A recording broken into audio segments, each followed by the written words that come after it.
What's poppin', y'all? You know XXL is dead and it's been in the coffers for 2 years, which I will describe why when they let Plaque Boy Max show up on the 10th spot. So if you guys are unfamiliar, you guys are definitely familiar. XXL, 10 spots. It's the basically rappers that are next up. So who's popping right now or who's likely to be popping in the next year, next couple of years. We're going to put them all together. We're going to have like a freestyle for each one. We're going to have a cypher for each one. It used to be the cover of the magazine for a magazine issue, which was a big deal, but I don't even know if XXL does print magazines anymore. Well, the 10th spot is what they claim to be a spot where people vote. Now, people like academics and others have said that, yo, this whole 10th spot thing is BS. It's just designed to get all of these rappers and potential candidates for the 10th spot to drive traffic to XXL's site so that they could sell ads on it, and they already have their 10 picks already. But one of those picks is none other than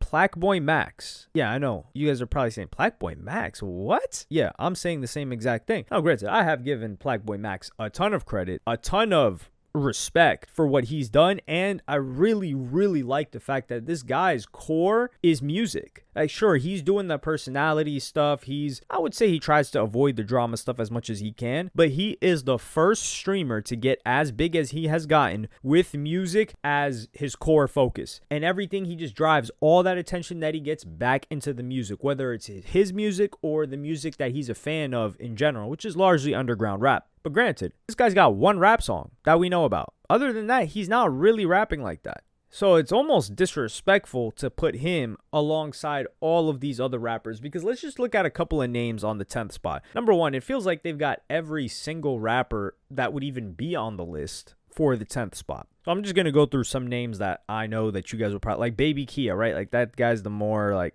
ragey, not rage in terms of like what Trippie Redd was doing a couple of years ago with, was it Life's a Trip?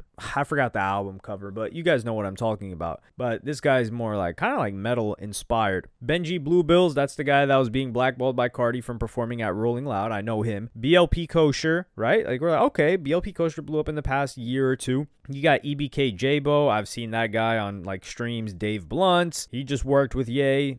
Jello, he just had a big song, right? Eam Triplin, he's been doing his thing for quite a while, actually, a couple of years now. Hanuman Kind, he's had 2 songs thus far with music videos, but he made huge waves. Ian, okay. Laser Dim, Caribou, I haven't really seen too much from her. Georgiana, right? Lefty Gunplay, I don't know too much about rap-wise, but he did have that look on Kendrick Lamar's album. Right now, we're naming Osama Son. Ray Vaughn, I think he's a TDE signee. He was the guy that threw some bars back at Joey Badass when Joey Badass called out the West Coast to a degree. You got Skywater, who I don't even know how much of a rapper this guy is, and he's from the UK, but people do find him quite talented. And then you've got a couple of other names like Xavier Sobase, the guy that's pretty trash, to be honest. And he became known for being trash when Zeus and Bilu were reacting to him and they were just like disgusted with his music. And then there's 1900 Rugrat as well. So I think I already named 10 people where if you put them on the list, you're like, okay, these guys got some motion going on here. But Plaque Boy Max, does he even fit in with these guys? And the answer is hell no, he doesn't fit in. And they already removed him from the 10th spot voting list after he told them he didn't want to be on it. So I'm going to run you guys that clip right now. Now, will I be doing XXL?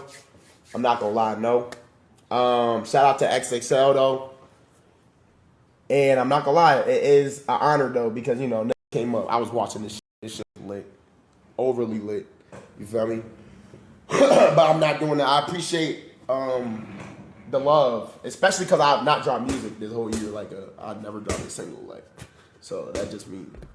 Feel me? They really showing love. I appreciate y'all. So here's Plaque Boy Max giving quite a diplomatic response. I think this was embarrassing for XXL. I'm not saying that that's what Plaque Boy Max's intention was. Absolutely not. However, if Plaque Boy Max Plaque Boy Max could have just ignored this. No. He couldn't have ignored it. Yeah, I don't think it's a diplomatic response whatsoever. I think it's a nice response. Because what I'm saying is, if Plaque Boy Max wanted to not throw XXL under the bus, he could have just rejected it privately like many other people do when they get notified that they got on. But the difference is, Plaque Boy Max is live all the time, and his chat's always telling him to react to stuff. So if they tell him to react to XXL, like him getting on it, what's he going to say? Like, vote for me? And he knows he himself probably doesn't feel adequate enough to be put in that category as a rapper. He's like, yo, I've had one song. I'm still working on my music. I've still got a long way to go. I don't think he cares too much about the hate he would get from it, because as a streamer, you get accustomed to hate for sure. But I think he just knows, like, hey, man, I still got a long ways to go before I'm seen as a rapper myself and respected as a rapper. I need a deeper catalog than that. And Laserdisc is somebody that came up off of Plaque Boy Max's streams. So that's where I think he was coming from. But why would XXL even have him on there? And this is where it gets to the conversation of XXL being dead in the water, is clout. Plaque Boy Max. Plaque Boy Max just did like a Rolling Stone cover. They're talking about he's a tastemaker. I don't really know too much about that. I got to review that Rolling Stone article. But if we're talking about a tastemaker, we haven't really seen anything like that yet. So we have seen Laserdisc. Laserdisc did blow up. I would say Laserdisc is Plaque Boy Max's kind of like prodigy. But Plaque Boy Max, Laserdisc's music sucks. Let's just put that out there. And Plaque Boy Max like kind of just lets Laserdisc do his own thing. It's not like he brought an artist underneath him and then he's like slowly pushing this artist, which is something that like Ian Connor, who was an actual tastemaker, I don't know if he still got the same power that he once had, but he's somebody that brought artists to the forefront. So we'll see how Plaque Boy Max does with that. I think Plaque Boy Max is more so interested in shining a light on the scene as a whole than just one particular artist, because there's no benefit to signing an artist for him. It doesn't make enough money,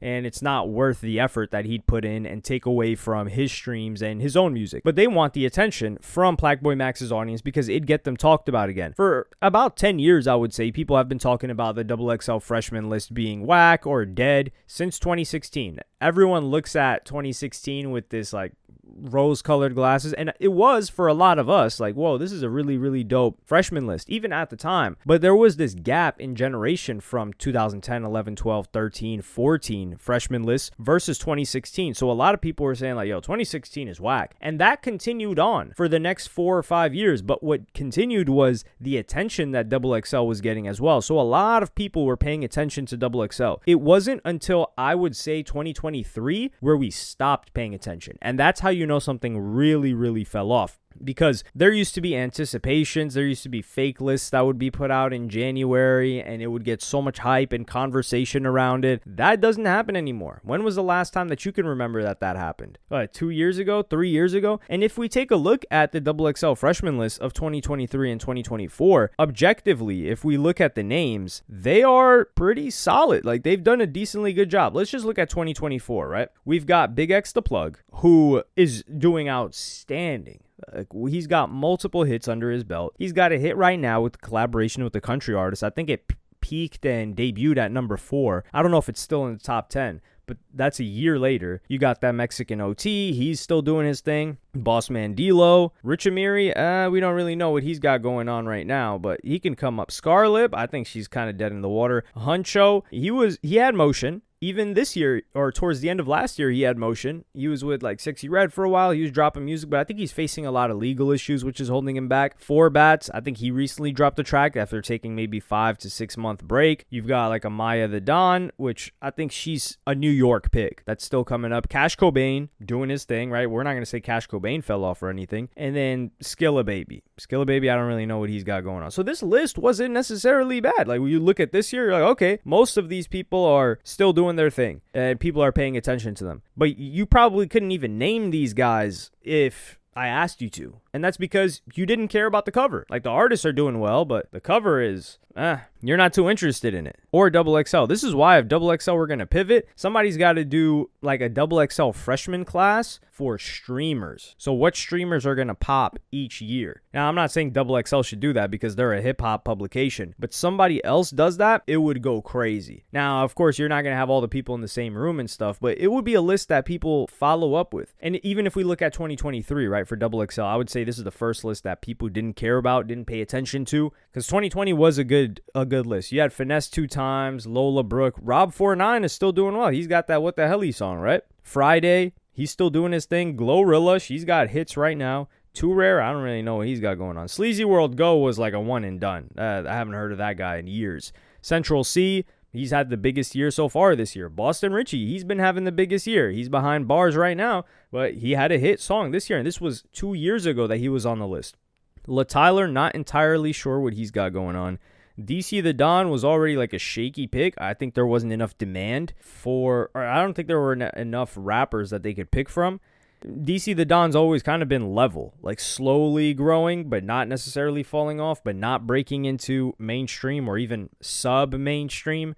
Sub-mainstream is a category I would say is like a Ken Carson, right? Like Ken Carson got a #1, but he's not mainstream. Like, most hip-hop listeners are not listening to Ken Carson. He just has a strong enough and wide enough fan base that he's able to sell so much and have so much attention generated. And part of it is because of Opium, but nevertheless, he's doing well. So these two lists weren't bad at all. Now, some people will talk about the quality of the artist and this and that, but that's not what we're here to talk about. We're here to talk about that XXL is dead in the water. And for them this is the last Hail Mary effort that they tried to make, which is to get Plaque Boy Max on there. They would have put Plaque Boy Max on there 100%. And I think it would have been an embarrassing moment for Plaque Boy Max to the hip-hop audience, because there are a ton of people in hip-hop that have heard of Plaque Boy Max or maybe haven't heard of him at all, especially if they're a bit older. And when they see this guy on the cover, they're like, who the hell is this guy? They put a streamer on here, and he would get a ton of unnecessary hate, and he doesn't have the music that they can check out to go back and say, okay, this guy's actually kind of hard. I didn't know he made good music, which I don't know if he makes good music. I've only heard of Pink Hearts. I just caught myself, and I don't know how many times I said Pink Hearts instead of Pink Dreads. But I'm not going to correct. Like, Pink Dreads, I confuse those two all the time. I've said it in a previous video as well. But I think this was a really, really good move by Plaque Boy Max, is to deny this thing. He's got his own thing going on. He even said that he would stop making his own music on stream because he didn't want people to like give their opinions on it and just feel like he was pressured to create and express himself in front of an audience. Because when you're constantly getting thousands of comments and critiques from people that you don't even know or respect their musical taste, right? Like, they're random people. You don't know if they make music. You don't know if someone's a producer. You don't know what talent level they're at. You don't even know if they would ever like your music. And you're getting all these varying opinions. It's restricting when you're trying to create art. So I think he's doing the best move possible for his potential rap career. And it would be interesting to see somebody join the two, because DDG is the first rapper that we saw put together content creation and a rap career. He went on tour with Kevin Gates. I don't think DDG's ever headlined his own tour, but he was supporting act for Kevin Gates. He had a hit song, he was vlogging, and people got to see the behind the scenes of that. So if Plaque Boy Max is able to get a real deal fan base and tour off of music and